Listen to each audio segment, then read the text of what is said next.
Amigos, amigas, você que me acompanha aqui nas redes sociais, muito obrigado pelo carinho da sua audiência, tanto no YouTube e também no Instagram e todos os meios onde você pode ver a nossa imagem e também ouvir a nossa voz. Como eu disse, eu prometi aqui para você que me acompanha que estaria conosco Júnior Gel, professor Júnior Gel.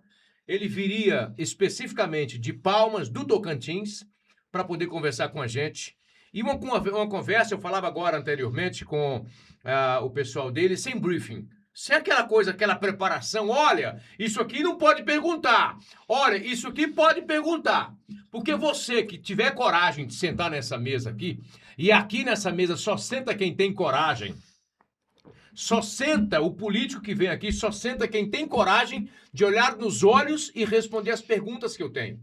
Porque eu tenho certeza absoluta que eu vou chamar muita gente que não vai ter coragem de vir aqui. Que não vai ter... Tem medo das perguntas. Tem medo das respostas. Então eu vou trazer agora talvez um dos poucos homens que tem coragem de falar olhando nos olhos sem estar com medo do que aconteceu no verão passado. Estou recebendo aqui o professor Júnior Gel. Ele é deputado pelo segundo mandato, pela segunda vez. Ele foi vereador por Palmas, no Tocantins. E agora, hoje, ele... É uma entrevista que ele já me devia, já. Inclusive, quando eu estava em Palmas, né? Que, infelizmente... o governo mexeu com os pauzinhos para me tirar de Palmas. O secretário de comunicação, né, seu Márcio? Estou falando com o senhor, que até hoje não respondeu às minhas provocações em relação à questão dos sites, que o senhor recebe dinheiro aí dos sites. Me provoca, entra na justiça contra mim e peça para eu provar. E me tirou do ar porque eu virei um calo no sapato dos políticos do Tocantins e que eu era uma pessoa a ser tirada do ar. Júnior Gel, obrigado pela presença aqui. Ficou com medo de vir, não? Não, eu só pensei, rapaz, quanto que vai me custar essa viagem pra lá? Você não veio de avião, por quê?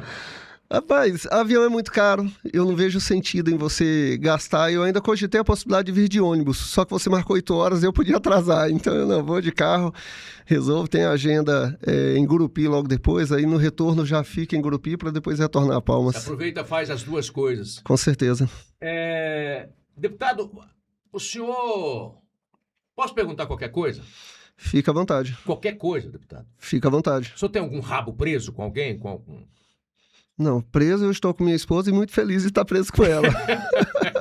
Muito feliz, desde 2008. E é muito gostoso, é bom demais, né? Nossa, é muito bom, família é tudo de bom. O senhor ficou rico na política? Essa pergunta eu fiz ao deputado Gaguinho e eu farei a todos que sentarem aqui. Vai ser a primeira pergunta, fiz também ao Vicentinho, que depois do Gaguinho, nesse novo formato, usou os dois únicos políticos que até agora tiveram coragem de atender o meu chamado, foi Vicentinho Júnior, que trouxe aqui para aprovar todas as documentações dele, que não tem nenhum processo oriundo dos mandatos. São 4 mandatos, Vicentinho, né?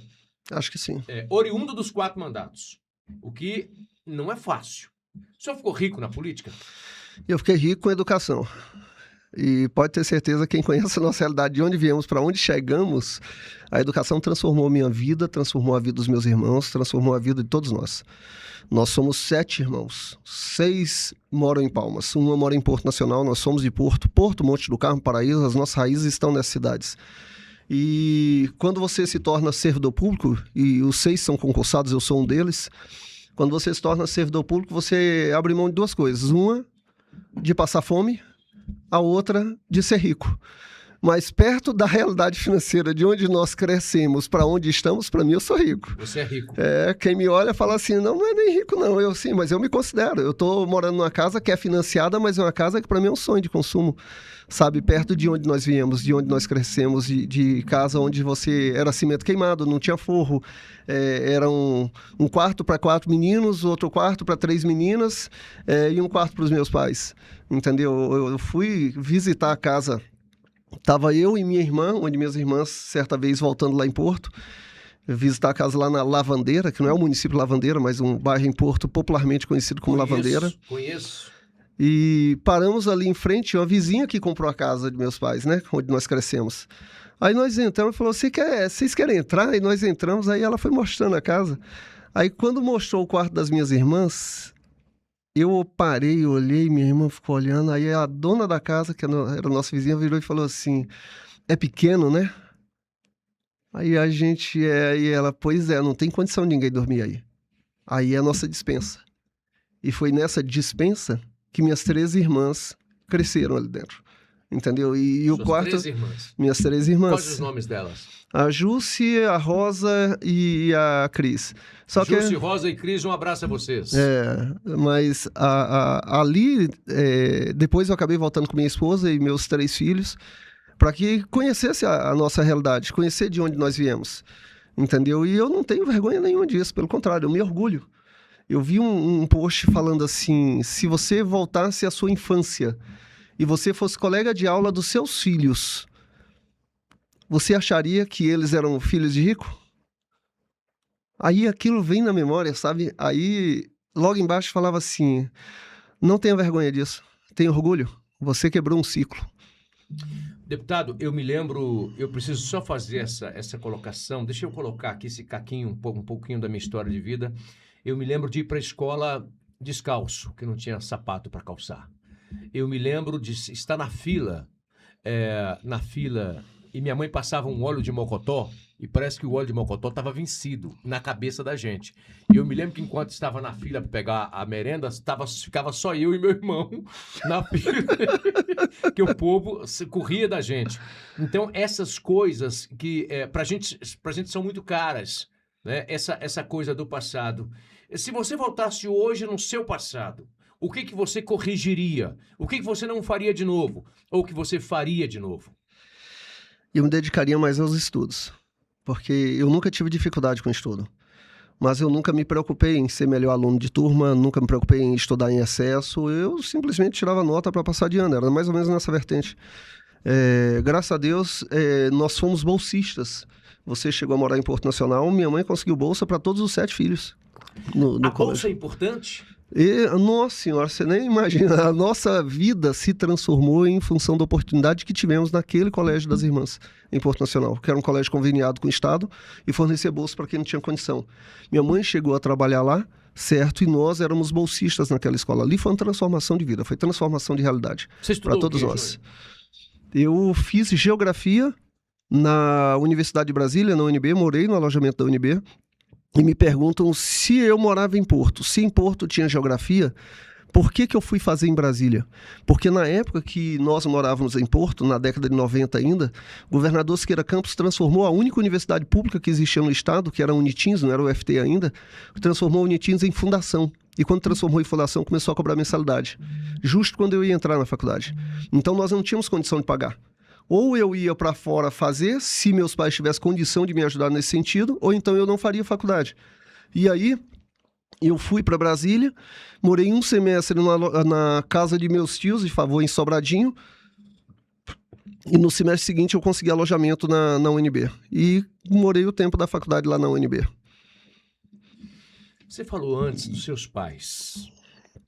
Você relatou para mim em off de um problema que seu pai tinha, que era alcoolismo. Você conviveu de perto. Eu sei o que é isso. Porque eu tive o meu pai, alcoólatra, a minha mãe, alcoólatra, a irmã, alcoólatra, e recentemente enterrei um irmão, também alcoólatra. Eles somatizaram a vida muito pobre que nós tínhamos. E eu senti na pele o que é o alcoolismo. O que você lembra dessa relação com seu pai e com o alcoolismo? E de que forma isso impactou, positivo ou negativamente, na sua história? Digo positivo porque você pode muito bem pegar algo, né, e através daquilo, através da ferida e da dor, você fazer algo de bom com isso, né? Você cria uma resiliência, né? O que te lembra de bom ou de ruim desses momentos? Olha, o alcoolismo, ele traz problemas para dentro de casa. Ele traz problemas em relação à questão de trabalho, ele traz problema em relação à questão familiar. E minha mãe, ela sempre foi muito persistente, muito resiliente e sempre foi muito presente.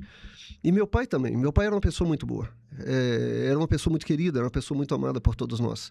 O álcool era o problema. Meu pai nunca foi problema, certo? E isso fez uma diferença grande. A força da minha mãe naquele momento, naquela relação, fez com que nós suportássemos todos os problemas e dificuldades que nós Como é enfrentamos. que é o nome da sua mãe? Sônia. Dona Sônia. Sônia. E nessa situação a gente superou. Lá em casa, se você pergunta, tem algum dos irmãos que tem problema com álcool? Não. Na realidade, eu tomo uma cervejinha. Os meus irmãos, raramente você vê eles tomando cerveja. E eu fui inventar de tomar cerveja quando eu estava na faculdade. Eu lembro que meu pai, uma vez eu já formado, morando em Palmas, trabalhando, e meu pai estava tomando a cerveja lá em casa, e eu peguei um copo para tomar com ele, e ele virou e falou não. Eu devia ter, não sei, 25, 26 anos. Já era um homem. Não, já. Aí eu olhei pro meu pai e falei assim, pai, deixa eu falar uma coisa pro senhor. Eu tomo cerveja. Se eu não puder tomar com meu pai, eu vou tomar fora. Aí ele olhou pra mim, pensou e falou assim, coloca aí no copo. Você tem razão. Porque eu não sou de exagerar. Você não me vê em boteco bebendo. Não, eu não tenho isso. O problema não é o que se bebe, é a dose que se toma. É a né? dosagem. E a constância dessa dosagem. E né, a constância dessa dosagem. Isso aí é problemático. Entendeu? Então, é muito tranquilo. Lá em casa nós somos muito tranquilos com tudo. Eu lembro de minha filha de 8 anos, a mais velha, né? Ela virou para mim e falou assim, papai, vamos fazer o seguinte, o senhor vai ficar 1 ano sem tomar cerveja. Vamos combinar? E eu falei, vamos. Eu fico 1 ano sem tomar cerveja, você fica 1 ano sem tomar açaí. Ela, não, papai.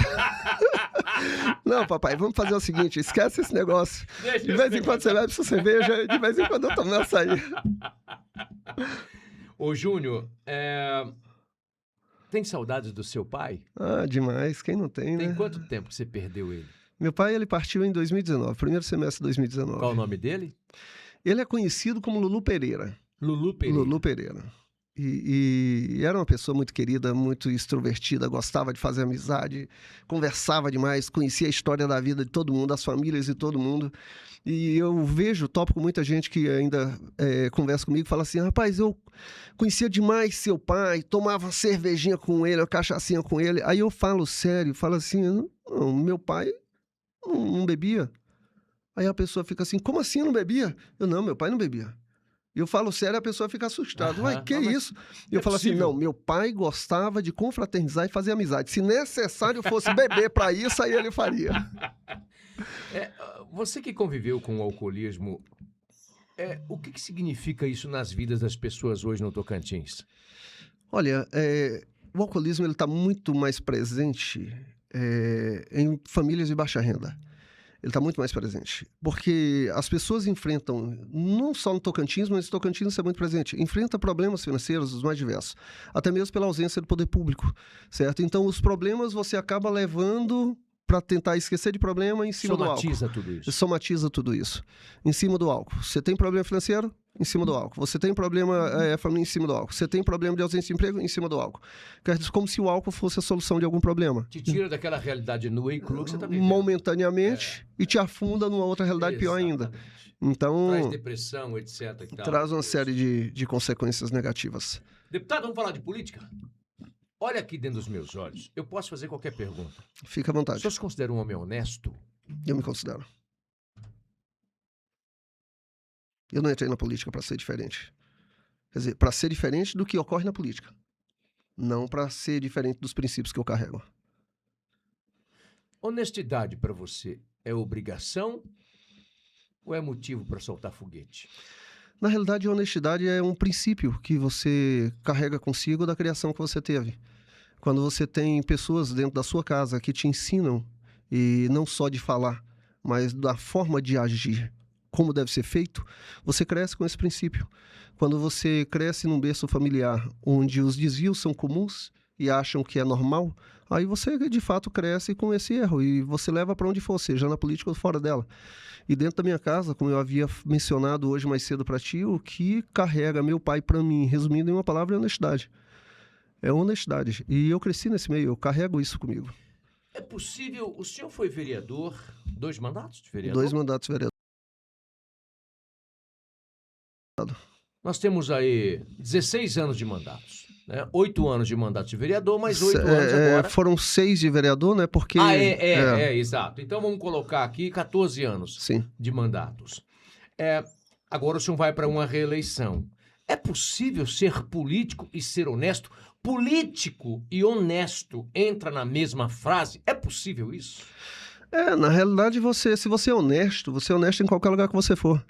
Se você é desonesto, não é por causa da política. Você é uma pessoa desonesta. Você é desonesto quando você faz um gato, você é desonesto quando você cola numa prova, você é desonesto em diversas coisas na sua vida. Agora, na política, você tem a possibilidade de potencializar a sua desonestidade, porque as ofertas são grandes, e os interesses são grandes, o fluxo financeiro é muito grande. Então, para você que já tinha um desvio de conduta, você simplesmente potencializa ele. A política te proporciona isso. Então, a oportunidade não faz o ladrão?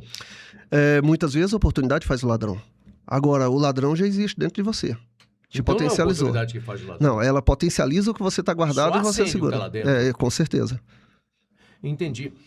Como é que você transita no meio dos pares, dos seus pares, sendo honesto? Você não é um problema? Você não é um joio, aspas? Ao contrário, no meio desse trigo, ou um trigo no meio desse joio? Como é que o senhor transita numa situação como essa? Olha, a minha função é fiscalizar o executivo. Eu tenho isso comigo. A minha função é fiscalizar o executivo. É o recurso público, certo? O que determinado parlamentar faz ou deixa de fazer na sua vida pessoal, na sua vida política, compete a ele. Ele vai responder por si. Se ele planta banana, ele vai colher banana. Agora, não sou eu o responsável de fiscalizar o colega deputado. A minha função é fiscalizar o recurso público do executivo, que é um volume infinitamente maior. Eu fui eleito para isso. Certo? Então, o que o colega faz ou deixa de fazer, ele vai responder por si. Eu toco minha vida, ele toca a vida dele. Entendeu? Eu falo que quando me perguntam, Júnior, você acha o que de fulano? Olha, a minha relação interpessoal com muitos colegas deputados é muito positiva, é muito tranquila. Entendeu? Agora, a forma dele fazer política me representa? Não me representa. Mas representa muitos. Não é à toa que ele está eleito ou reeleito. Entendeu? Ele tem aqueles que ele representa e por isso ele acaba sendo reconduzido ao cargo. Só que é um formato diferente do que eu faço e do que eu acredito. Você se considera o político mais honesto do Tocantins hoje? Eu acredito que tem muitos políticos honestos no Tocantins. Tem muitos. Em diversos municípios do estado do Tocantins, tem muitas pessoas boas que entram com propósitos bons. Entendeu? Eu não conheço todos, mas devem ter muitas pessoas boas. A cada passar, Messias, de geração, vai ocorrendo um processo de mudança. Lento e gradativo, vai ocorrendo um processo de mudança. Quando as pessoas me perguntam assim, professor, você acha que você vai mudar a política? Não, eu estou plantando sementes. E a política está mudando com o passar de gerações. Eu não espero que a corrupção ela seja 100% finalizada no período que eu estiver aqui. Mas eu quero e acredito estar contribuindo para que a corrupção venha diminuir no período que eu esteja aqui. Que nas gerações futuras, dos nossos filhos, dos nossos netos, eles encontrem políticos melhores, representantes melhores e um Estado que, de fato, devolve mais para a população do que a população paga de imposto. Vou reformular a pergunta. Da Assembleia, você se acha o mais honesto? Deputado mais honesto da Assembleia? Eu me conheço 100%. E 100% que eu me conheço, eu sou honesto. Agora, eu não conheço 100% a realidade dia a dia de cada um dos colegas deputados. Então, eu não posso dizer por eles. Por mim, eu posso responder. Eu, inclusive, tenho uma pergunta, e aí pedi minha produção para ligar para um jornalista.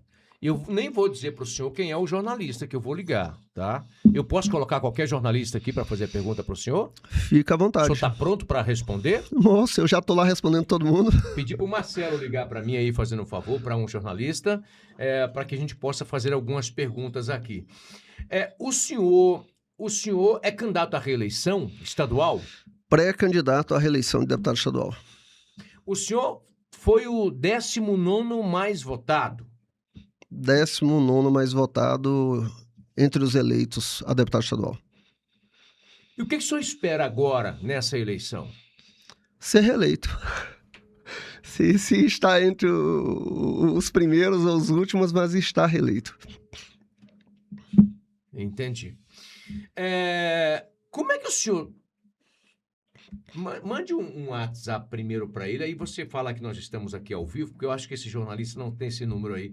Minha equipe está nesse momento ligando para esse jornalista para nós colocarmos aqui ao vivo, para que ele possa fazer as perguntas que ele achar necessário. Deputado, eu preciso fazer uma pergunta para o senhor aqui sobre dinheiro. Como é que o senhor faz as campanhas do senhor se o senhor precisa de dinheiro para poder fazer campanha? E aí a gente barra nessa questão de não fazer o acordo, porque é no acordo que o cara tem o dinheiro para, aspas. O senhor já comprou um voto, algum voto? Já deu alguma coisa em prol desse voto? Olhando nos meus olhos, sendo sincero comigo. Não, não faço isso. Vou te dar Não isso, concordo. mas eu preciso que você vote em mim. Não, eu não concordo. Eu, enquanto cidadão, se você me pergunta assim, professor, você já ajudou alguém? Ajudei diversas pessoas. Toda Mas hora, porque né, professor? eu, enquanto cidadão, vi a necessidade e quis ajudar. Mas quando a pessoa vem com o intuito de me pedir alguma coisa pelo fato de eu ser político, perder a oportunidade de receber qualquer tipo de ajuda. Eu não ajudo porque eu sou político. Eu ajudo porque eu sou um ser humano, porque eu tenho empatia, porque eu me coloco no seu lugar e eu vejo a sua necessidade. Agora, não é obrigação minha tirar do meu bolso para confortar o seu bolso.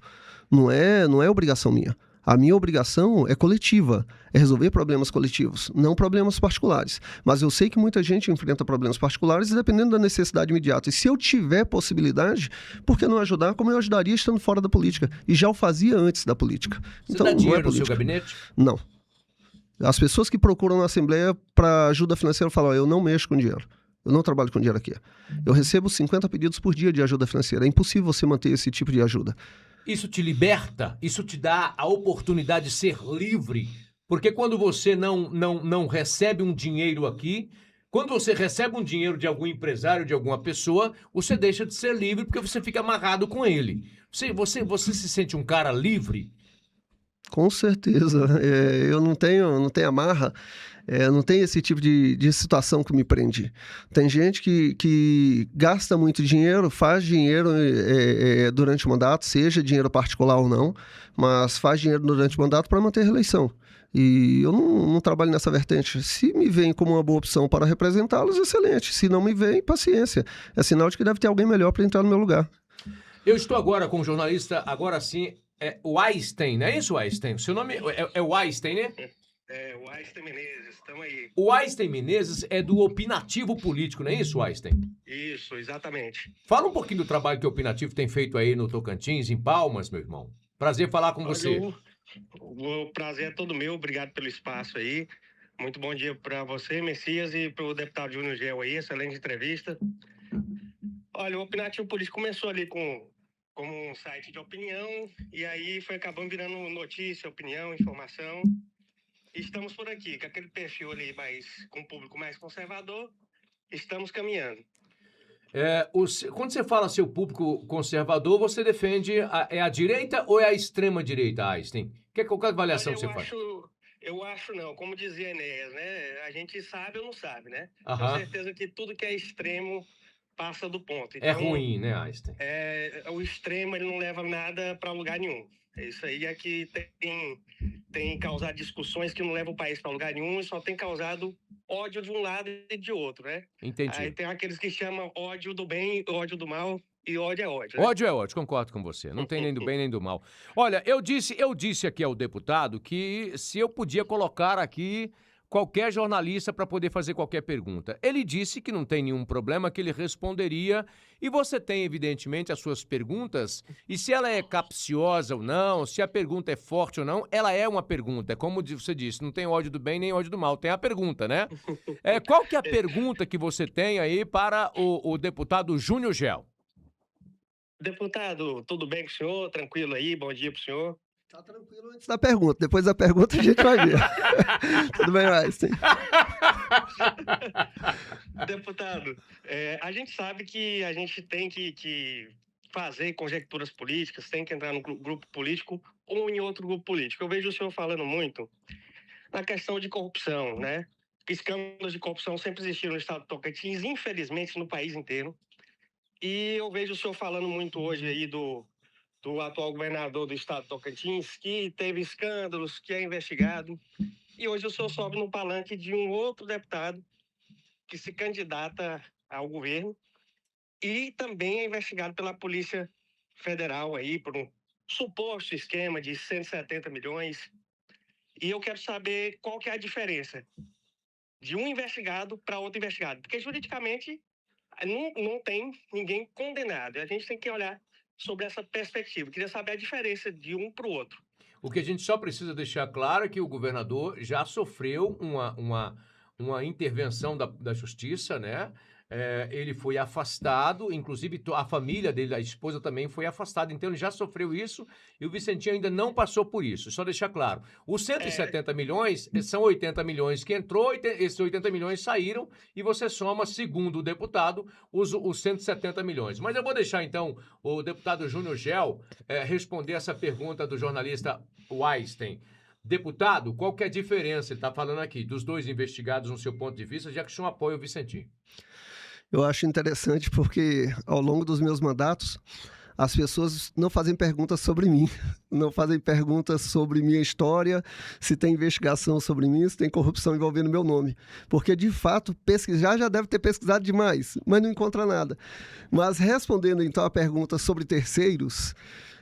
em relação ao governador Wanderlei Barbosa, o governador Wanderlei Barbosa teve 2 operações em sequência da Polícia Federal na sua casa. Uma delas, segundo o relato da própria Polícia Federal, é que ele estava lá e fugiu poucas horas antes porque provavelmente teve informação privilegiada. Fugiu, você está usando a palavra não, fugiu. Fugiu porque o café ainda estava quente na mesa, entendeu? Então deixou as coisas lá e saiu fora de madrugada. Outra coisa é o ministro gerar o afastamento por fortes indícios de corrupção. É coisa que está em tramitação, que está em investigação, que não é denúncia.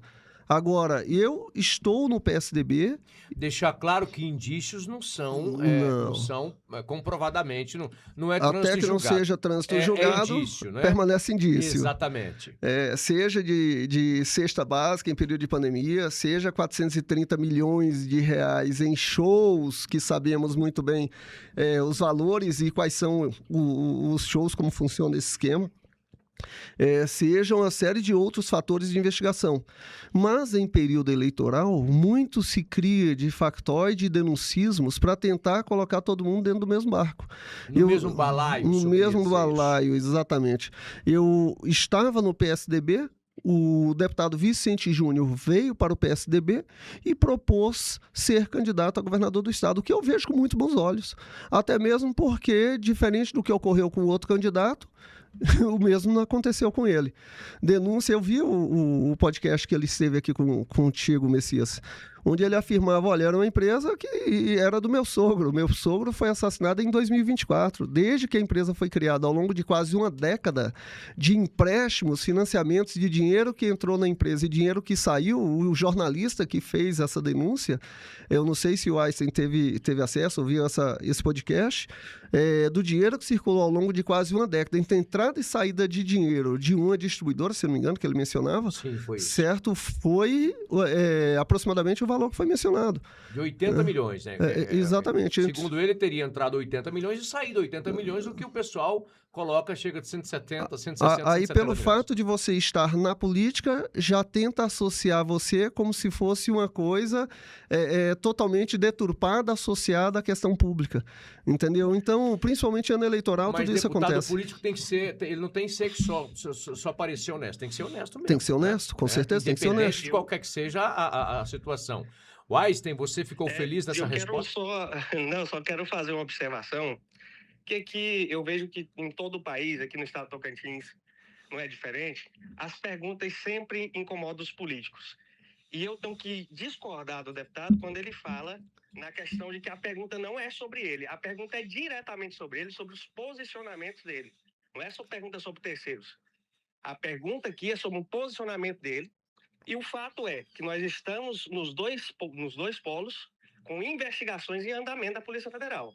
Então, não são denúncias.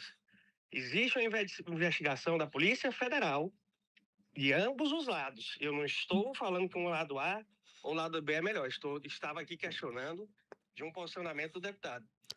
Weinstein, eu posso responder, então, de forma direta, como ele deseja? Olha, responda de forma direta, deputado. Weinstein, eu estou no PSDB. Eu estava no PSDB antes do Vicente Júnior entrar para ser pré-candidato a governador. O que eu teria de fazer? Eu teria de sair do partido? Não, eu não sei o que o senhor Não, mas eu estou respondendo diretamente. Fiz uma pergunta direta para ti. O senhor está me perguntando. Exatamente, eu fiz uma pergunta direta. Porque respondendo a pergunta chega no partido, faz uma nominata, a nominata me permite possibilidade de reeleição, eu falo, não, eu vou sair do partido porque existe uma investigação a respeito do pré-candidato que veio para o partido. Não, é uma possibilidade de reeleição e eu estava dentro do partido. Eu não mudei de partido, eu não fui atrás de determinado candidato para pertencer a um partido. Agora, se eu tivesse que sair migrando de partido a partido, procurando onde não tivesse nenhum político que tivesse alguma investigação e ainda quisesse encontrar uma nominata para a possibilidade de reeleição, você pode ter certeza, eu estava fora do processo político.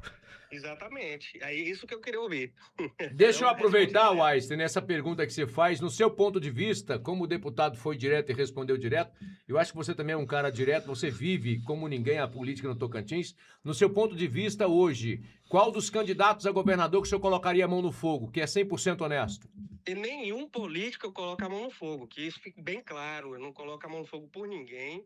O papel nosso aqui nessas eleições é informar, mostrar para a população o que é menos pior da política hoje no estado do Tocantins. E quem seria menos pior no seu ponto de vista hoje? Não faço ideia. A gente está avaliando aí, colocando na balança, não faço ideia, porque eu vejo que o Tocantins tem muito a evoluir, né? Mas o papel nosso aqui do Opinativo Político vai ser de informar e levar para a população e dar espaço para todos os lados que derem espaço para a gente, né? Porque tem lado aí, tem lugares que a gente tem que arrebentar a porta, porque diz que a gente não é convidado e a gente dá um jeito de entrar, né? Por exemplo, dá um exemplo aí direto. Fazer um campeonato, não posso aí ficar, senão aí vai ficar dizendo que tá dando mais espaço para um para o outro. Mas é muito fácil, Messias. Você pode observar no conteúdo do Opinativo qual é os pré-candidatos que não aparecem por lá nem para dar uma entrevista. Então, não estão dando espaço. A gente já tem aí de ambos os pré-candidatos, a gente já fez entrevista, deram espaço, agora parece que tem gente ali que fica meio, não sei se é temor de pergunta, porque política não pode ter medo de pergunta, né? Lógico. Tem que responder e se posicionar, é simples assim. Qual a próxima pergunta ao deputado Júnior Gel? Não, por enquanto, acho que tá de bom tamanho por aí. Excelente entrevista para vocês aí. Boa sorte, deputado Júnior Gel. Mas ontem, só lembrar aqui, você me fez uma pergunta ontem e falou assim, eu gostaria de fazer essa pergunta. Por que o Júnior Gel foi atrás do apoio do governador quando ele era candidato a prefeito? Lembra disso? Ah, é verdade, rapaz. Essa pergunta aí inclusive foi uma questão de um corte que teve lá no Opinativo Político, onde a outra deputada o questionou, que ele queria, na verdade, ali um apoio... Quem é a outra deputada? Wanda Monteiros. Wanda Monteiros. Wanda Monteiros, isso mesmo, é Wanda Monteiros. A Wanda Monteiros é a esposa do vereador que teve busca e apreensão na casa por compra de votos, é isso? Isso, acho que foi exatamente essa aí. Exatamente.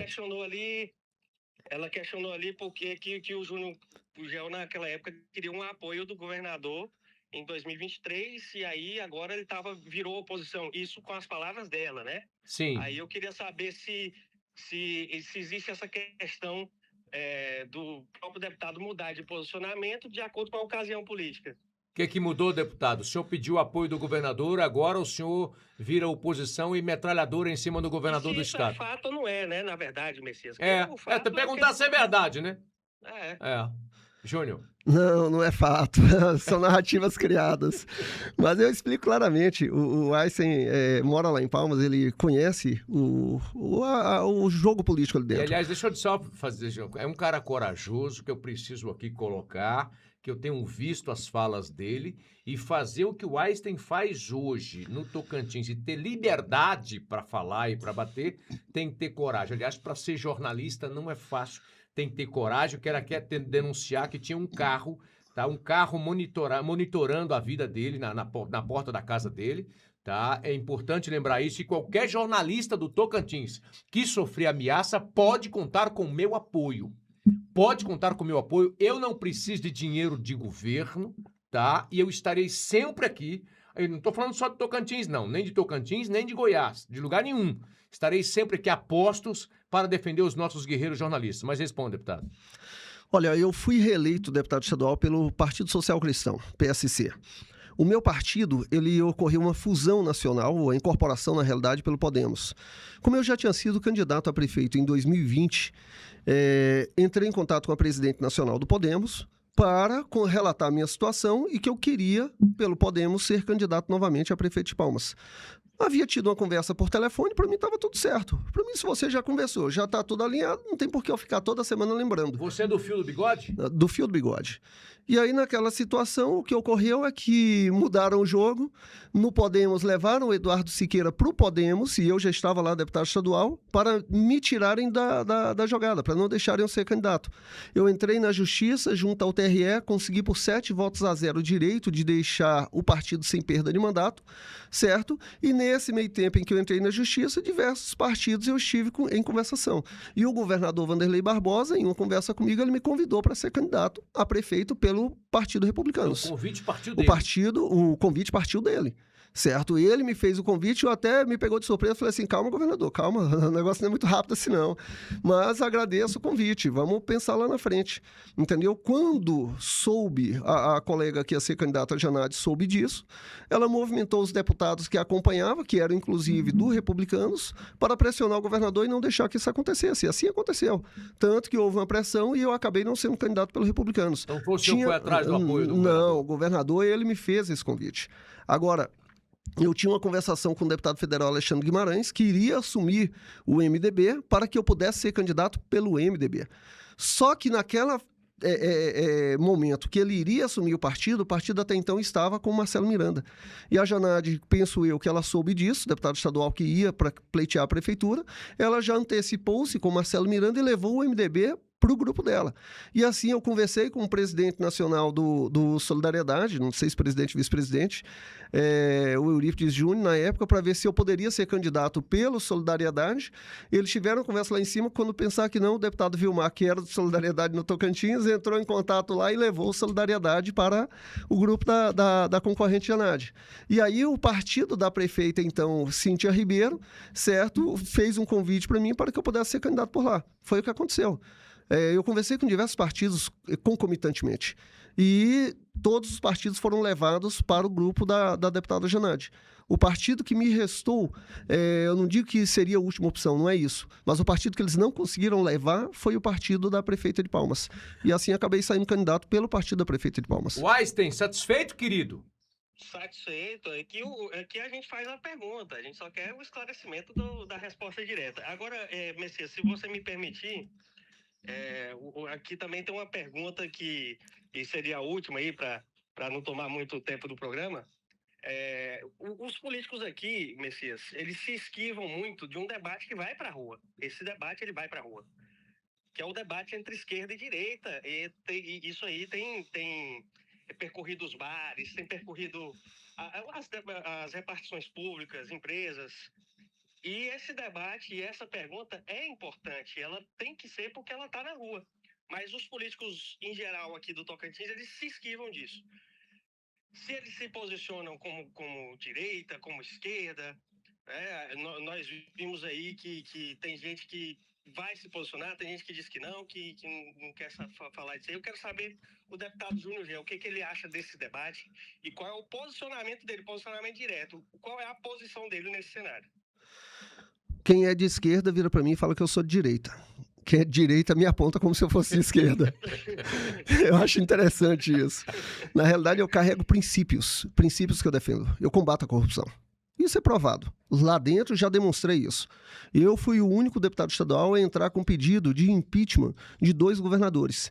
Certo? E eu fui o primeiro deputado estadual a me posicionar contra a venda do Jalapão. Eu fui o único deputado estadual a votar e posicionar contra a extinção da antiga Dracma, Delegacia de Combate à Corrupção. Eu sou o único deputado estadual que encaminha emendas parlamentares para a Delegacia de Combate à Corrupção do Estado de Tocantins e há muitos anos. Certo? Meu posicionamento sempre foi muito firme em relação ao combate à corrupção. Eu carrego princípios me norteiam. Não é direita, esquerda, não existe isso para mim. Nós temos tantos políticos positivos que pensam e querem fazer a diferença na direita, como também você encontra isso na esquerda. Tem gente honesta e ladrão dos dois lados. Com certeza, é exatamente isso. Eu me deparei na eleição de prefeito, veio um bispo do Mato Grosso e ele falou de forma mais simples possível algo que para quem tinha a mente muito fechada se abriu naquele momento. Convidou os vereadores, candidatos a vereadores que se diziam católicos, certo? E os 3 candidatos a prefeito, os 4 candidatos a prefeito, independente de religião, para aquele momento. E ele falou o seguinte, ele fez 2 perguntas. A primeira delas era: levante a mão quem é contra o aborto. Eu estava sentado lá na frente, levantei a mão, porque os meus princípios me norteiam nesse sentido. Em qualquer situação você é contra o aborto? Não, ele falava Em o seguinte, qualquer situação? aborto de forma indiscriminada. Certo? Quer dizer, você engravidou e não quis engravidar porque não é o namorado que você queria para casar e de repente você quis abortar. E o estupro? Não, independente. A pergunta dele era, independente do motivo, que é inteiramente contra o aborto. Entendeu? Independente do motivo. Certo? Meu princípio me carrega a ser contra o aborto. Eu fui criado e levo meus filhos para dentro da igreja. Eu levo meus filhos, certo? Juntamente com minha esposa. E meu posicionamento é contra o aborto. Eu respeito a sua opinião, eu respeito o seu direito, mas eu sou contra. E ali qualquer todo mundo, tipo de aborto. Eu sou contra. A criança certo? que nasce, a criança que está na barriga ela não tem cérebro, por exemplo. Eu vou lhe dar um exemplo. Meu irmão e a sua esposa tiveram uma situação assim. Entendeu? Eles tiveram uma situação assim. A criança nasceu, com um dia a criança veio a óbito. Entendeu? Eu tive a situação assim. Sim, a criança nasceu com os rins atrofiados e a gente já detectou lá. Aí fala, não, vai nascer. Ele nasceu um dia e a gente teve que enterrá-lo no outro. Sim, foi o que aconteceu dentro da minha casa. Entendeu? Seu ponto de vista é deixar nascer. Não é isso. Eu respeito a sua opinião. Eu respeito a sua opinião. Entendeu? Eu respeito o seu direito. Entendi. O que você acredita que tem direito, eu respeito ele. Mas eu não vou te condenar. Mas o meu posicionamento, Entendi. eu não faria. É deixar nascer. Eu deixaria. Entendi. Entendeu? Mas naquela situação, ele fez uma segunda pergunta. Quem aqui é a favor de uma política habitacional, de uma política social na área de habitação para ajudar mais pobres. Para ajudar quem, de fato, passa por situação de vulnerabilidade? Você levantou a mão. E ali todo mundo levantou a mão. E naquele momento o bispo falou assim, olha só, se a pergunta se restringisse quem é contra aborto, todo mundo aqui é de direita. Se a pergunta fosse uma só, a favor da política habitacional para quem é mais vulnerável, todo mundo aqui é de esquerda. Boa. Então não existe aqui direita e esquerda, existem princípios cristãos.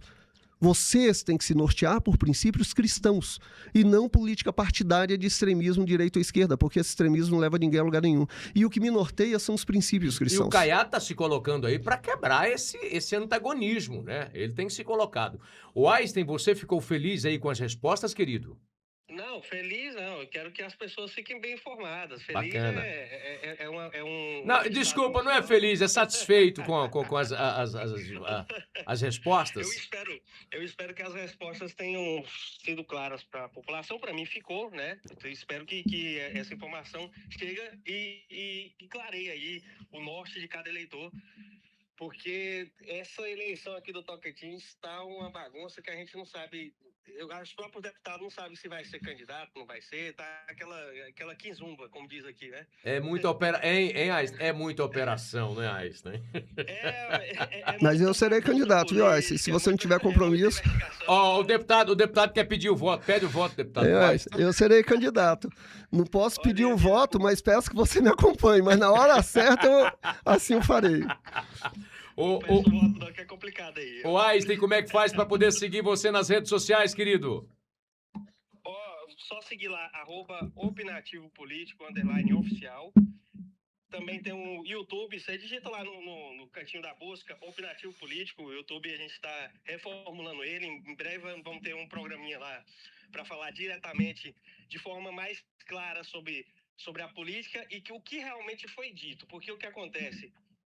Messias, a gente está vendo aqui que tem muito achismo, eu acho, foi isso, foi aquilo, sem ter uma base concreta. O que a gente está propondo lá no YouTube é um programa que a gente está desenhando ele aqui, chama Na Baixa da Égua, né? O pessoal já reclamou do nome do programa, que vai mostrar exatamente o que o político falou. Não é o que eu acho que ele disse, o que ele quis dizer. Entendi. O que ele falou lá, a gente quer colocar lá, né, e deixar a opinião para o pessoal falar o que eles acharam daquilo ali e o pessoal, né? Mas o que foi falar, o que foi dito, o que está aí na história a gente vai mostrar. Deus te abençoe, muito obrigado pela sua participação, querido. Eu que agradeço pelo espaço, parabéns pelo programa, parabéns pelo seu trabalho e continue firme aí, que a gente sabe que não é fácil essa caminhada não. Professor Júnior Gel, obrigado por ter respondido as perguntas aí. Boa sorte para o senhor também. Obrigado, abraço, bom trabalho. Um abraço, querido. Tchau, tchau. Um abraço, até mais, tchau.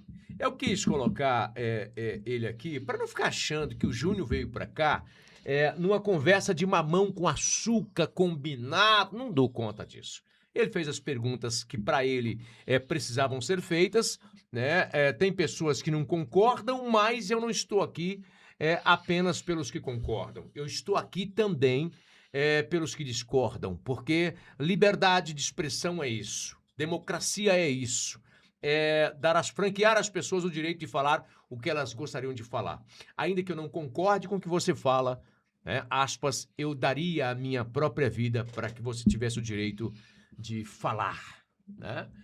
Deputado, eleições para governador do Tocantins. Se as eleições fossem hoje, quem é que o senhor acha que ganharia as eleições? Qual que é o sentimento que vem das ruas do estado abençoado do Tocantins? É ruim eu falar isso, porque vão dizer, porque você está no partido do homem. Mas por onde a gente passa? Por onde a gente passa é o Vicente Júnior na boca do povo. Por onde a gente passa. E eu, quando me deparo com algumas pessoas pelo interior do estado, antes de falar se a pessoa não tem conhecimento que o Vicente Júnior está no mesmo partido que eu pergunto quem é o seu candidato a governador. E o que eu escuto é o nome dele. O que eu escuto é o nome dele. Eu estava conversando com um pré-candidato, né, a deputado federal de outro grupo político, e ele falando assim, rapaz, eu tenho 70% a 80% das pessoas que me apoiam pelo interior do estado que fala que vai caminhar com esse Vicente Júnior e eles nem conhecem o Vicente Júnior. Que coisa de louco, né? Entendeu? Ele tá numa crescente, ele pegou o cavalo apiado, passando na frente dele, ele montou o cavalo na hora certa. Na hora certa. O senhor acha que houve um erro do rei? O senhor acha que o rei achou que elegeria quem ele quisesse, colocando só as pessoas que ele quisesse do lado dele, e o Vicentinho Júnior, por exemplo, era pré-candidato a senador, e aí, segundo informações, o que aconteceu nessa pré-candidatura a senador dele que não vingou? Ele era do PP, partido PP, não PT, Partido Progressista. Partido Progressista. E o Partido Progressista entrou na federação com a União Brasil, da senadora Dorinha. E a senadora Dorinha, ela já tinha os pré-candidatos dela a Senado. E entre eles não estava o Vicente Júnior. E aí excluiu ele do processo. Posso dizer em outras palavras, vou ser polêmico aqui, porque as pessoas que me conhecem... o Messias é polêmico. Eu poderia dizer, então, que a senadora Dorinha, em outras palavras, puxou o tapete do deputado federal Vicentinho Júnior? Eu diria que ela fabricou o candidato a governador que vai derrotar ela. Peraí, de novo, isso aqui dá um mega de um corte. O senhor diria que a Dorinha, professora Dorinha, fez o quê? Fabricou o candidato a governador que vai derrotar ela nas urnas. Isso é pesado, isso é forte. Foi o que ela fez. Ela excluiu ele de um processo de uma candidatura a Senado, o rejeitou numa candidatura de Senado que não seria nada fácil para ele, que eu não diria que ele teria chance, ele vai ganhar para senador, não, eu não colocaria dessa forma, porque são muitos candidatos fortes, certo? Mas ele veio, em função da ausência de oportunidade para Senado, ele veio para governo no momento certo. Pega-se 2 candidatos tradicionais, certo? E pega um menino novo, que faz o discurso que as pessoas querem ouvir. Tem o discurso da transformação que as pessoas querem. Precisam. Certo? Que precisam. E ganhou a força popular. Cada dia que passa, ele está numa crescente. Enquanto que os outros candidatos ou permanecem estagnados ou se encontram em declínio. Certo? Ele está na crescente. Todos os dias a gente escuta que vai sair uma gravação sobre o Vicentinho, que vai sair... O senhor acha que pode sair o que sair contra o Vicentinho agora, que não resolve, o deputado? Eu já vi essa gravação que falam. Epa, atenção. Atenção para isso aqui. O senhor já viu essa gravação? Já dizendo que ele é o próximo governador. Porque a única gravação que eu ouço de áudios ali falando é exatamente isso. Agora, eles criam factoides, né? Em período eleitoral, em ano eleitoral, criam inúmeros factoides para tentar inventar coisas ou diminuir a imagem de pessoas. Isso acontece comigo desde o princípio. Então, vão inventando factoides. Eu quero ver resultado de urna. E no resultado de urna nós vamos de fato saber quem ganha. Você tem palanques políticos que são pesados ou palanques políticos que têm números políticos ali em cima, mas a população está de que lado? As pessoas estão de que lado? Mas, deputado, um jornalista me disse um dia desses que o Tocantins é diferente. Que o Tocantins, o governo sempre fez o governo. Tiramos o Gaguinha aqui de lado, que eu vou colocar o Gaguinha aqui daqui a pouco nessa conversa. O governo sempre fez o seu candidato, porque o governo tem contrato no estado inteiro e todo mundo precisa e depende do governo do estado do Tocantins e por isso tem que votar com o governo. Qual que é a sua visão? Olha, que o atual governador, ele apoiou um candidato a prefeito de Araguaína que perdeu. Ele apoiou segunda maior cidade do estado. Ele apoiou um candidato a prefeito de Palmas, que é a maior cidade do estado, e perdeu. Ele apoiou a Jânade. Apoiou um candidato a prefeito de Paraíso, que perdeu. Apoiou, que é a quinta maior cidade. Apoiou um candidato a prefeito de Porto Nacional, que é a quarta maior cidade, e perdeu. Apoiou o candidato a prefeito de Gurupi, que perdeu. Quer dizer, cadê a força? Das 5 maiores cidades do estado, quem foi apoiado pelo governador perdeu a eleição. Então, que bom que o Vicente Júnior não está com o apoio do governador, porque ele é o pé frio do jogo. Onde ele vai, a pessoa perde. Para mim, é isso que está acontecendo, não deu outra. Não existe essa de para onde o governador vai, a força política, a máquina pública, não existe isso. A máquina pública não condiciona o voto das pessoas.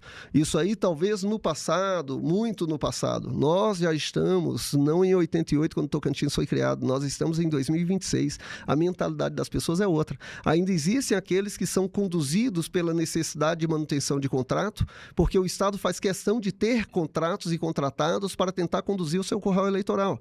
Só que isso hoje não é numa proporção tão significativa, tanto que a força política dele foi demonstrada um fracasso nas últimas eleições para prefeito. Mas ele não é tão bem aprovado?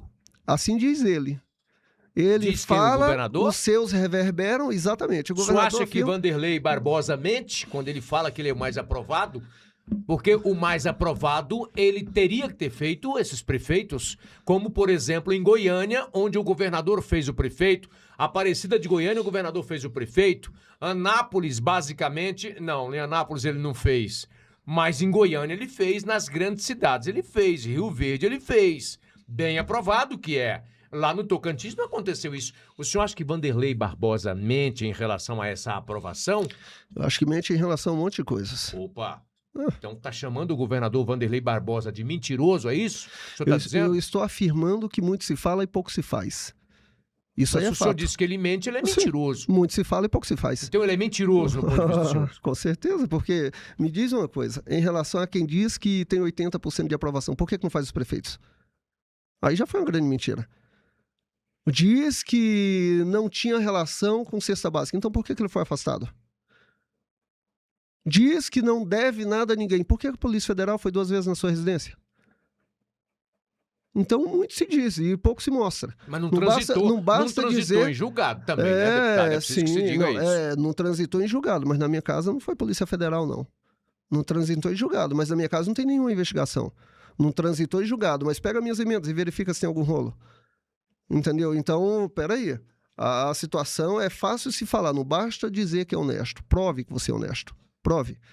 É essa prova que eu quero que o governador faça. Prove ele é desonesto no ponto de vista do senhor? Do ponto de vista da Polícia Federal, do ponto de vista do STF, do ponto de vista de muita gente. Ele é desonesto? Com certeza. E a família do governador? O senhor deu uma paulada no Léo. Ô, Léo, tô te ligando, Léo. Você não atende minhas ligações. Léo Barbosa. Eu mandei mensagem para você, Léo Barbosa, deputado estadual. Você também não retornou, não é? Eu vou te convidar aqui na presença do Júnior Gel. Eu gostaria desse corte aqui, viu? Deputado Léo Barbosa, filho do governador. Você é meu convidado a vir aqui nesse podcast. Você acha que ele vem? Bom, se você liga, ele não atende. Se você manda mensagem, ele não responde, eu acho que ele não vem. Você acha que você desafia? Eu estou desafiando, porque... O Léo Barbosa desafia ele vir aqui? Com certeza. Por quê? O que teme? Qual é o problema dele vir? Mas sequer atende ligação, sequer responde mensagem, eu acho que é porque não tem interesse. Ou não tem coragem? Receio? Tem algum receio. O senhor falou que na casa do senhor não foi nenhum policial, como o senhor disse agora, o senhor jogou isso na lata do Léo. E o Léo ficou calado. O senhor acha que o deputado Léo Barbosa é um deputado corrupto, no ponto de vista do senhor? A função do deputado é fiscalizar o governador. Você acha que o filho do governador fiscaliza o próprio pai?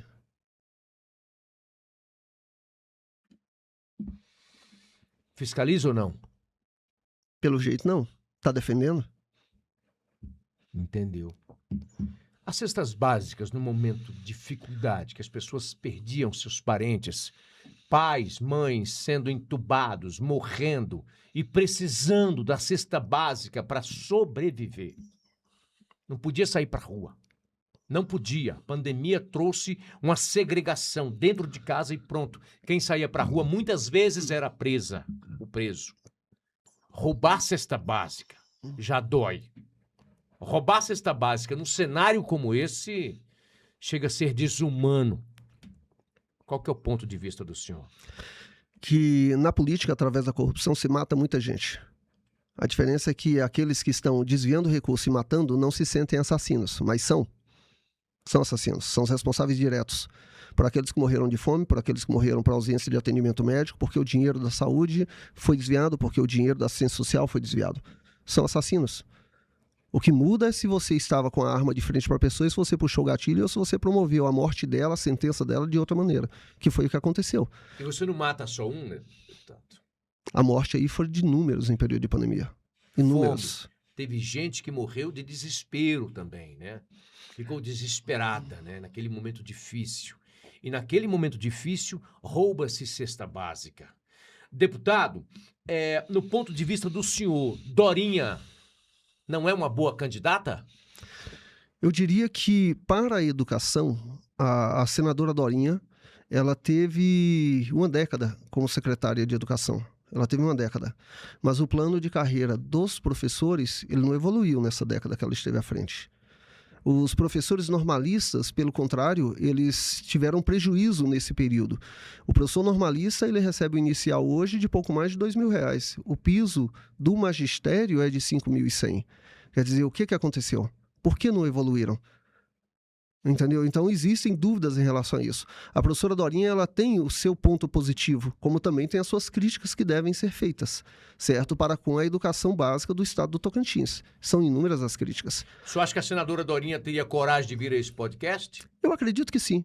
Ela só tem coragem. Eu acho que ela tem eu coragem. acredito que sim. O senhor acha que ela vem? Eu acredito que sim. Senadora, estou convidando a senhora, senadora, aqui publicamente. Venha ao nosso podcast, que eu preciso conversar com a senhora. Uma conversa franca. O marido dela é o calcanhar de Aquiles dela. Fala-se muito de que o marido dela pode ser o grande problema que ela tem nessa campanha. Por que fala isso? Eu não conheço o marido dela, não tenho convívio com ele. Eu sei quem ele é. Ele foi vereador em Palmas e é empresário do ramo imobiliário, se não me falha a memória, certo? Mas eu escuto muitos boatos a respeito do marido dela, exatamente do que você está falando aqui agora. Sobre o calcanhar de Aquiles, sobre uma pessoa que tem muitas histórias a seu redor. Mas como eu não o conheço, eu não tenho o que falar da pessoa dele. Senadora Ataídes, o senhor acha que ele tem chance? Eu gosto do Ataídes. É um cara bom?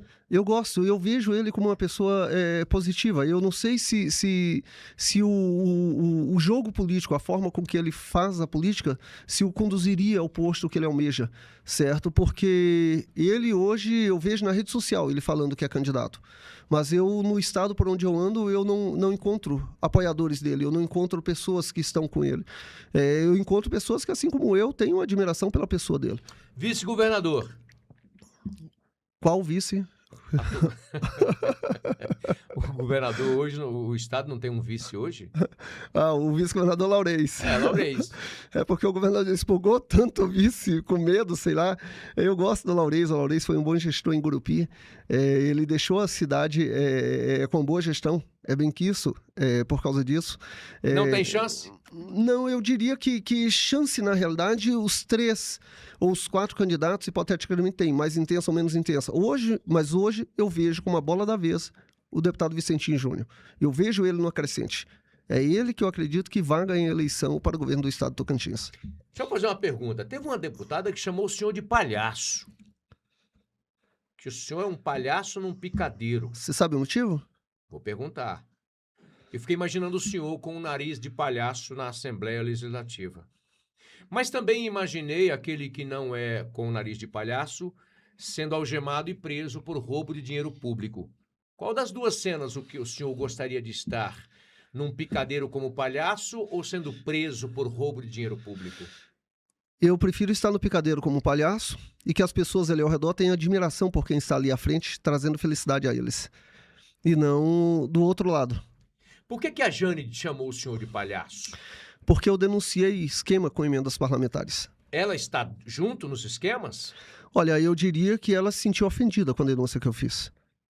Ela se sentiu ofendida. E por isso veio com agressões que não condizem com o cargo que ela ocupa e muito menos com o espaço que nós estávamos. Não condiz. Agora, se ela se vê dessa forma, tratando um colega que é parlamentar com ela, com falta de decoro como ela trata, imagine como ela faz com as pessoas que trabalham com ela, que são subalternas a ela, ou com pessoas que, hipoteticamente, não estão, teoricamente, no mesmo nível de trabalho que ela. A Janed tem dinheiro de emenda para shows? Tem emendas para shows, deputado? Olha, eu diria que a colega Janed, ela faz direcionamento de emendas parlamentares para shows. Direcionamento. Com certeza, isso aí é de conhecimento coletivo. E se tiver dúvida em relação a isso, isso aí é fácil de comprovar. É só desafiar. O senhor acha que ela vai ter coragem de vir a esse podcast? Ela vai ter coragem de olhar aqui para mim? Ô, deputada, também tento falar com a senhora, também não consigo. Aliás, eu sou um cara até simpático. A sua força de vontade, a sua história. Tem uma história bonita de vida, né, a Janed, né? A história dela, de onde ela vem. Mas me atende, deputada. Eu ligo para você, deixei mensagem, também não consigo falar com a senhora. Né? Quero muito falar com a senhora. O senhor acha que ela tem coragem de vir a esse podcast, deputado? Não sei.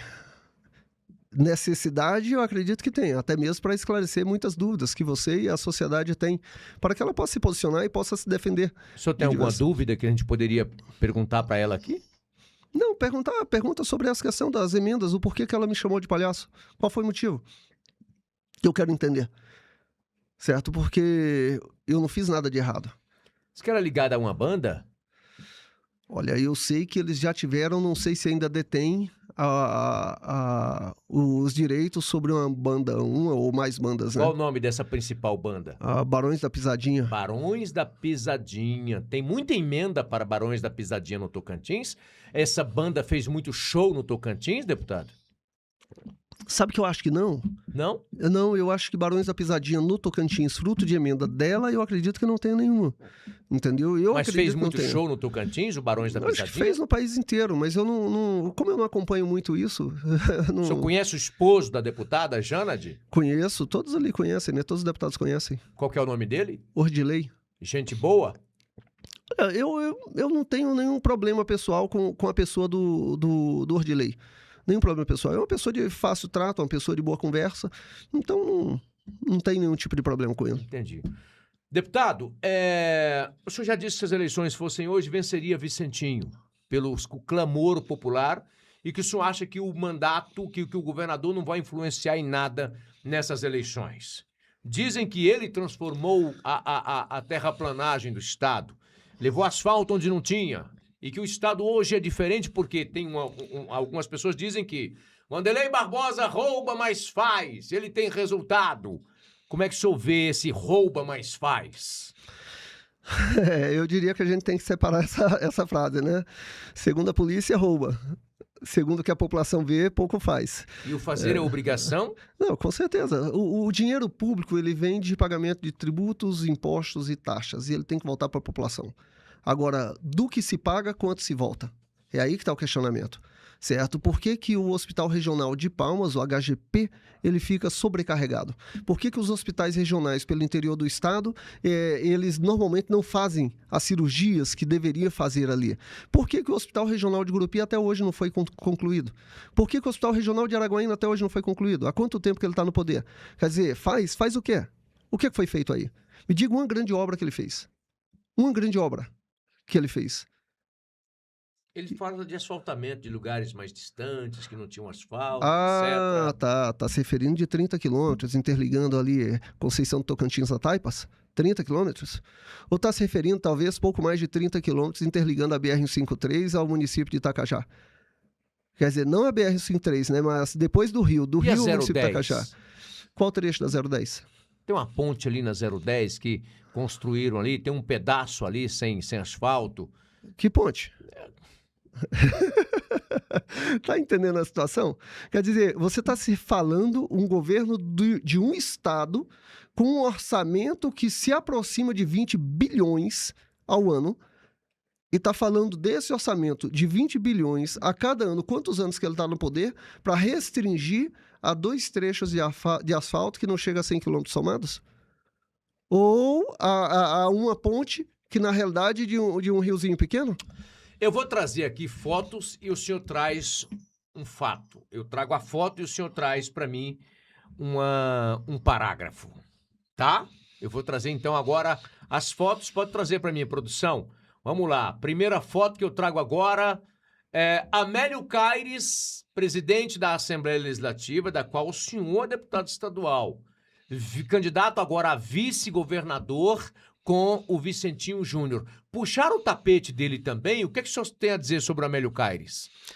Olha, Amélio Caires, ele foi fiel ao governador Vanderlei Barbosa, e eu acredito que até demais, e eu critiquei por isso. Demais? Eu falo demais porque o Amélio Caires, na função de governador, ele não tem que de presidente da Assembleia, ele não teria de defender pelo que ele acha ou que ele acredita.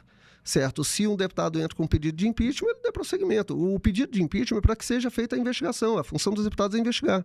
Se lá na frente o fruto... Não tem nada, é até exatamente bom para o investigado, né? Com certeza. Agora, politicamente, o governador solicitou a ele que segurasse. Certo? Devido, talvez, a uma boa relação que se tem, do período que foram deputados juntos, politicamente resolveram fazer isso. Eu não concordo. Respeito o posicionamento, cabe a ele, porque ele é o presidente, mas eu não concordo com a medida que foi feita. Mas ele fez muito para o pouco que ele obteve de retorno por parte do governador Vanderlei Barbosa, porque foi extremamente desrespeitoso para com o deputado Amélio Caires a forma com que o governador Vanderlei Barbosa fez com ele num evento que estavam centenas de vereadores ali presentes. Aquela fala, a polícia que esteve na minha casa, esteve na casa de vocês também, então pode tocar a CPI. Não, e o governador, ele só falou isso porque, sabe, segurou no período que não deveria segurar, certo? Que para ele era importante segurar, e agora no período pré-campanha, onde os deputados estão correndo atrás no interior dos seus projetos, da campanha eleitoral, ele fala, agora pode montar, porque ninguém vai estar lá para fazer quórum.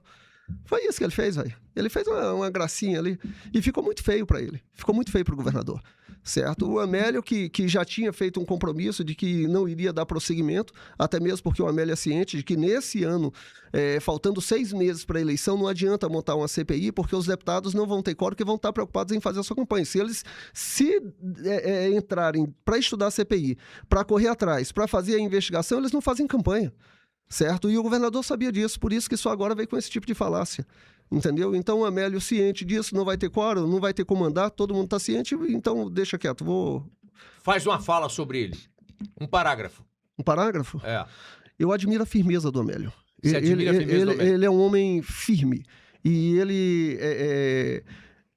tudo que ele fala ali, enquanto presidente da Assembleia, o posicionamento que ele dá para os deputados, ele não fica em cima do muro. Certo? Ele fala para um lado ou para o outro, se você gosta ou não gosta, e eu gosto dessa transparência. Tem lado. Ele tem lado, e eu gosto dessa transparência. Me dá a próxima foto, por favor, atenção. Depois de Amélio Caires, presidente da Assembleia do Tocantins, esse rapaz, o Léo Barbosa, aquele que o senhor deu um sabão nele e ficou calado, e que eu estou convidando aqui. Léo Barbosa, qual que é a frase? O Léo Barbosa, ele não tem autonomia, o mandato não lhe pertence, o mandato é do pai. Entendeu? O mandato é do pai, não é dele. Ele deve obediência ao pai. Sem o pai, ele não estaria lá. Entendeu? Então... Foi o papai que deu o mandato pro bebê? Não, foi o pai que deu o mandato a ele. Qual a história política do deputado Léo Barbosa que o levaria a deputado se não ser filho do então, hoje, governador? Próxima foto de Léo Barbosa, filho do governador Vanderlei Barbosa, governador do Tocantins. Eu pulo para o próximo... Eduardo Siqueira Campos. Esse menino tem história no estado, né? Tem. Eu não sou muito admirador da história dele, não. Mas ele tem história.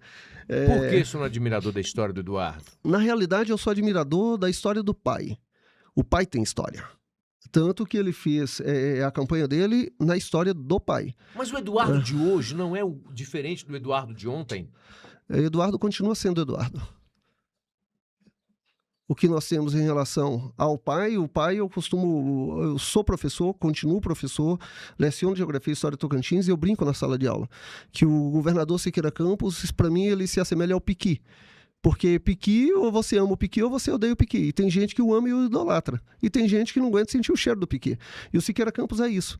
Ele era um homem com a visão além do seu tempo. Ele tinha uma visão muito além. Ele conseguia enxergar o que muita gente não enxergava. Certo? De 0 a 10 na administração dele, quanto o senhor dá? Abaixo de 5. Abaixo de 5? Abaixo de 5. 3 ou 4? Rapaz, depende da área. Se você me pergunta em relação Vamos à construir educação... aqui no bojo tudo. No Vamos bojo? colocar tudo num bojo só. Hoje, É. 2. 2? Hoje, 2. Acima de um, só um.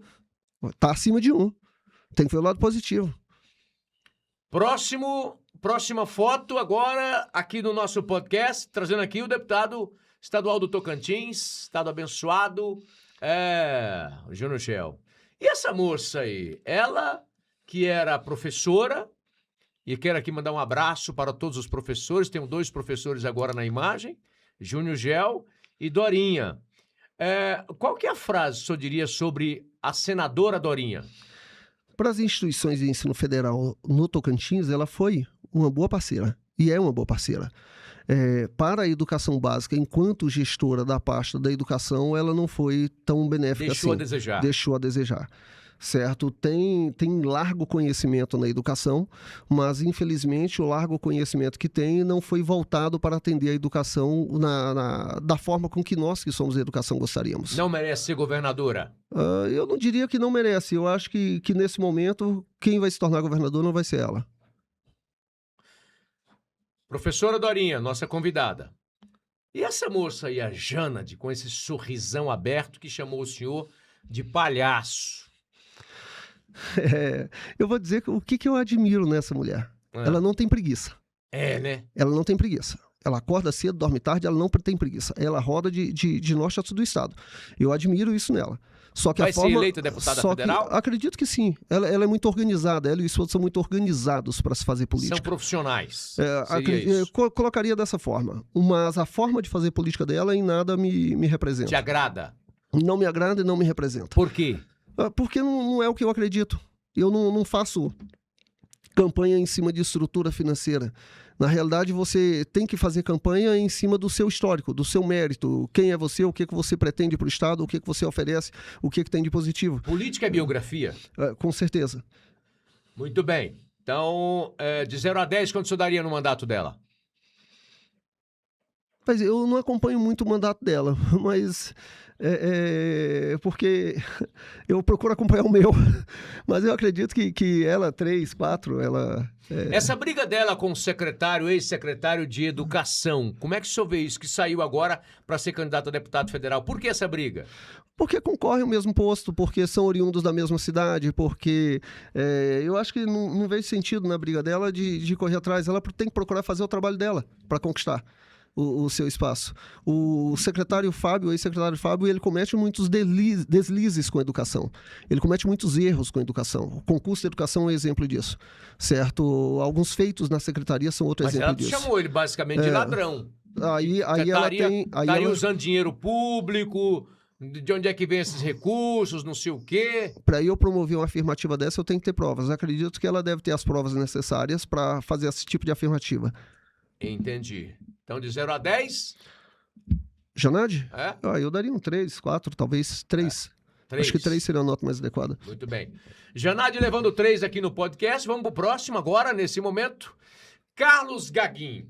Perguntei ao Carlos Gaguin se ele ficou rico na política. Ele teve uma grande oportunidade, né, de dizer, fiquei rico de amigos, fiquei rico da história, fiquei rico conhecendo o Estado, mas ele preferiu apelar e vir para cima da gente com as armas. Qual que é a visão política que o senhor tem do deputado federal Carlos Gaguin? Puxaram o tapete dele, o governador puxou o tapete dele, o governador não quer que ele seja senador, o governador sabe de alguma coisa que pode acontecer no meio do caminho e tirá-lo do jogo, deputado? Olha, eu acredito que no grupo que ele se encontra, tem muita gente ali que talvez não queira lá dentro. Por exemplo, cita um nome de uma das pessoas. O próprio governador, porque como é que o governador diz que ele é o candidato a senador e lança um terceiro candidato a senador dentro do partido, que é o deputado Eli Borges? Não faz sentido isso. Ele vai vir aqui. Sim, que estão sacaneando com o projeto que inicialmente construíram com o Eduardo Gomes e o deputado Carlos Gaguin como senador, estão sacaneando com ele, isso é fato, e ele sabe disso. Tanto que ele ficou muito nervoso com a situação e teve algum mal-estar ali dentro da própria base da senadora Dorinha. Agora, os motivos que estão levando a fazerem isso com ele, eu não sei. O senhor acha que o governador tem alguma informação que ninguém tem? porque um passarinho me contou que o governador teria dito que tem medo de, no meio da campanha, o Carlos Gaguin, aspas, ser abatido por alguma denúncia ou por algum mandado ou pedido de prisão contra ele. Esse tipo de informação privilegiada, só mesmo o governador para saber se a prisão vai vir pelo Estado ou não. Pelo Estado? Não, eu falo porque ele é governador. A polícia está hierarquicamente submetida ao governador. Se ele tem esse tipo de pensamento, não sei. E a polícia sabe alguma coisa do Gaguin? O governador deve saber responder. Para ele estar com esse Mas receio. tem um zum no Estado assim, não tem? Não, mas boatos surgem de tudo quanto de todas as pessoas e principalmente em ano eleitoral. Então eu não levo muito em consideração a boatos assim. Mas que o governador deve saber muito mais do que eu, deve saber. De 0 a 10, quanto é que o senhor dá para esse homem na política? Não, eu não tenho proximidade nenhuma com o deputado Gaguin. O senhor está com medo? Não, de forma alguma. O senhor tem medo de alguma coisa? Não, nem de alguma coisa, nem de ninguém. Não é isso. O senhor respeita? Não, respeito demais. Cada um tem os seus méritos. Se o deputado Gaguin está eleito, é porque tem gente que acredita nele e vota nele. Assim e merece como os demais. respeito essas pessoas. Não, com certeza, todos merecem respeito. Você pode não concordar com ele, você pode ele compra não voto? votar. Ele compra voto, deputado? O meu não, e nunca nem me ofereceu, entendeu? Mas a política dele faz com que ele seja eleito, e foi muito bem votado. A forma dele fazer política não me representa. Parece que todo mandato ele cai, a votação dele vai só caindo, né? Parece que nesse último mandato, nessa última eleição, também caiu a votação dele, né? Eu acredito que o formato de fazer política com estrutura, a cada eleição que se passa vai ficando mais caro e com resultado menor. E isso as pessoas vão querendo mais. Ou querendo mais ou fidelizando menos porque vão abrindo os olhos, certo? Então a fidelidade das pessoas vão sendo cada vez mais uma proporção de pessoas que de fato representem, com princípios, com entregas em relação às lutas pelos interesses coletivos, certo? Então está mudando o público que vota por interesse particular para o público que vota por interesse coletivo. E é por isso que talvez quem vota, ou melhor, quem faz sua política em cima de estrutura financeira, quem faz sua política em cima de demandas particulares, acaba tendo cada vez mais dificuldade. De 0 a 10, quando o senhor dá no mandato dele? Também não me representa a forma de fazer política, também não vai passar do 5. 5? Não, eu diria, não vai passar do 5. Abaixo de 5 ali, não sei, 3, 4, eu não acompanho de perto o mandato do deputado Gaguin para poder dizer se mais ou se menos. Entendi. Quem seria o melhor candidato a senador? Ele ou o candidato colocado pelo governador? O Eli Borges? O Eli Borges. Do ponto de vista do senhor. Não tem diversa, não. Vamos direto ao assunto. Não é diversa, não. O Eli Borges, você não vê normalmente polêmicas envolvendo o nome dele, né? Você não vê polêmicas. Se você fala assim, é o meu candidato ou não é o meu candidato. Não é o meu candidato, não vejo posicionamentos dele também em Brasília em relação aos feitos dele, nas redes sociais dele, não sei se porque eu não acompanho ou porque não faz, certo? Mas eu também não vejo ele como um representante do que eu espero de político. Mas acredito que o Eli ele tem um público um pouco mais cativo, que é o público evangélico. O Alexandre me deu o sobrenome aí que me fugiu agora, candidato a senador de vocês. Guimarães. Alexandre Guimarães. O senhor acha que é um bom candidato a senador? Tá bem? Teve uma pessoa que tá bem, e eu acredito que tem chance, sim. Que ganha a eleição? Acredito que sim. Só não pode errar. Não pode errar, porque o Alexandre você não vê nada de negativo. Nada, você não vê nada de negativo. Nunca recebi uma denúncia. Aliás, se tiver, pode mandar para mim. Eu me deparei com uma pessoa, que eu não vou citar o nome aqui, e ela falou assim, professor, que trabalha diretamente com essa questão de emendas, né? E ela falou, olha, o deputado Alexandre Guimarães me surpreende, porque das emendas dele em todos os lugares... Não faz esquema. Não faz esquema. Não faz esquema. E eu me surpreendi positivamente com isso. Você acha que ele vem aqui? Acredito que sim. Alexandre, você é meu convidado para vir a esse podcast. Próxima foto, paramos aqui no polêmico Carlos Gaguin. Próxima foto, esse moço, governador Vanderlei Barbosa, que diz que tem mais de 80% de aprovação, quase 80% de aprovação. Se eu pergunto para 10 pessoas ao meu redor, eu não encontro 8 aprovando ele. Então, esse percentual aí eu acho um pouco equivocado. Com certeza, com certeza. De 0 a 10, que o senhor dá pro mandato dele? Olha, eu não vejo ele com capacidade de gestão, e foi isso que deixou triste o seu filho. O seu filho veio zangar comigo e dizer que eu não tinha capacidade de gestão. Eu falei, olha, eu acho equivocado. A gestão dele está marcada por diversos problemas de corrupção. Diversos problemas de corrupção. Não só de corrupção, mas de Polícia Federal em cima. Não só de Polícia Federal em cima, mas ser afastado pelo STJ por causa de indício de corrupção. Então, um governo com essa característica me diz, será que de fato tem 80% de aprovação? Será que 80% da população quer um corrupto no governo? Então não é por aí. Não é por aí, porque os indícios são muito grandes, a ponto de ser afastado, a ponto da Polícia Federal ficar batendo na porta, a ponto de ter tanta investigação em cima, a ponto de desvio de cesta básica de 430 milhões em shows superfaturados.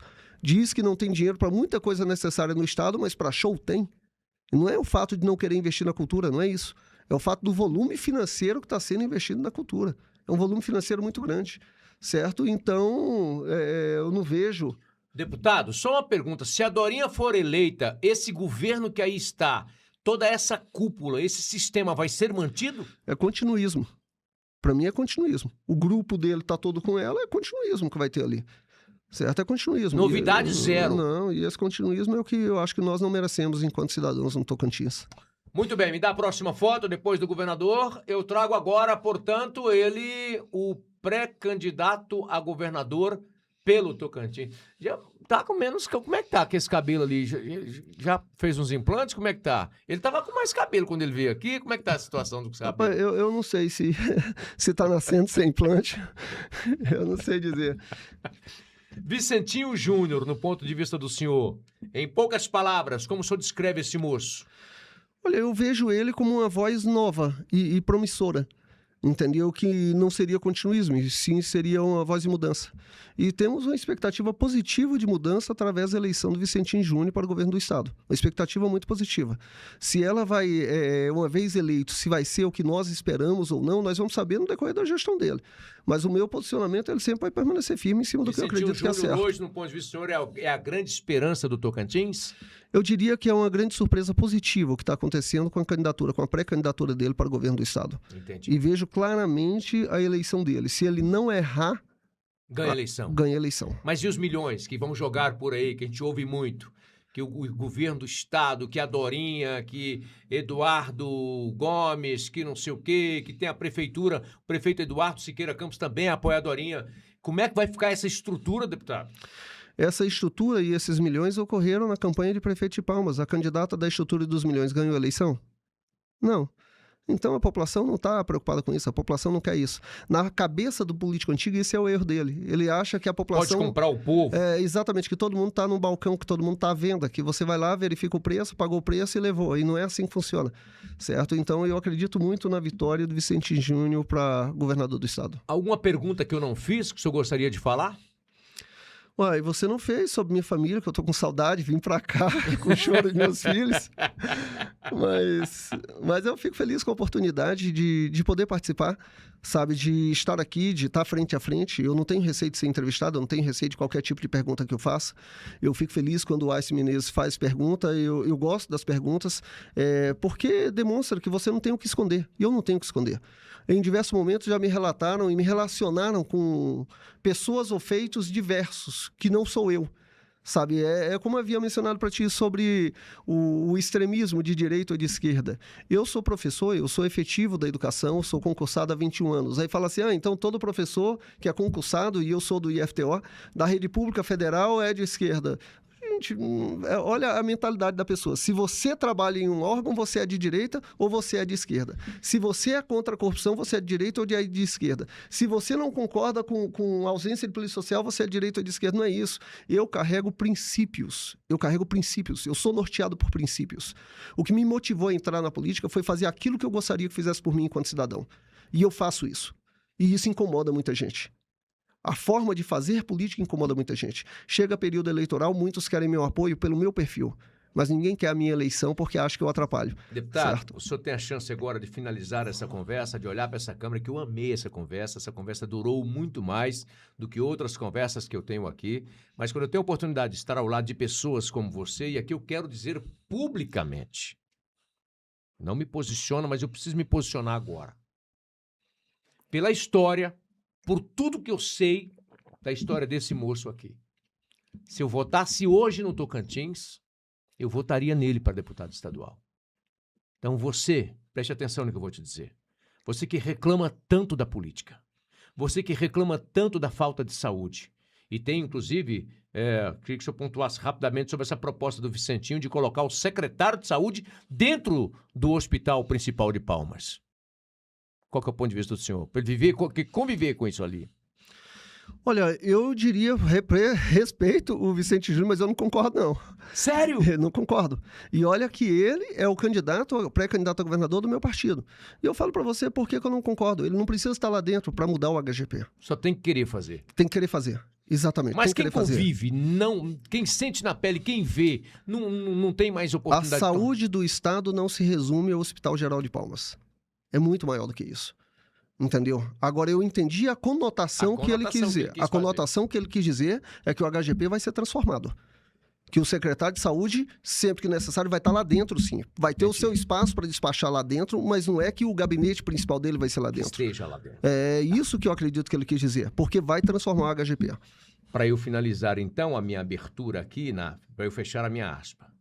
Esse cara é um cara pai de família, deputado estadual e odiado por muitos. Por muitos que, de repente, ver nele um empecilho para fazer negócios. Eu quero trazer aqui para vocês. Eu trouxe aqui uma pessoa que relatou para mim todos os esquemas do Tocantins. Trouxe muitos nomes de deputados, governador, nomes de famílias de governador, nome de primeira-dama do Estado. Mas eu disse, algum político no Tocantins que você procurou não fez negócio? Qual político? Disse, Júnior Gel é ruim de negócio. Ele não faz negócio com a gente. As emendas dele são sempre para a PAI, olha que negócio, né? Para essas instituições que cuidam de pessoas, de seres humanos. Então o Júnior Gel não tem negócio com ele. Aí ela falou, abriu aspas, esse político, especificamente, nessa área, que foi a área que eu agi, é honesto. Então eu fiquei muito feliz ao ouvir isso, e é por isso que ele está aqui hoje. Então, quero dizer a você que está me acompanhando, um cara que desde que me prove o contrário, até me provar o contrário, eu assino embaixo e tiro o chapéu para ele. Deputado, muito obrigado, senhor. E aqui o senhor tem essa câmera para poder olhar e para finalizar a sua fala como pré-candidato a deputado estadual, acompanhando o candidato a governador Vicentinho Júnior, Amélio Caires como candidato a vice-governador e Alexandre Guimarães como candidato a senador. Finaliza suas falas aqui para o teu povo, para a tua gente do Tocantins. Se você que está me assistindo nesse momento concorda com o Estado que está do jeito que está, permaneça.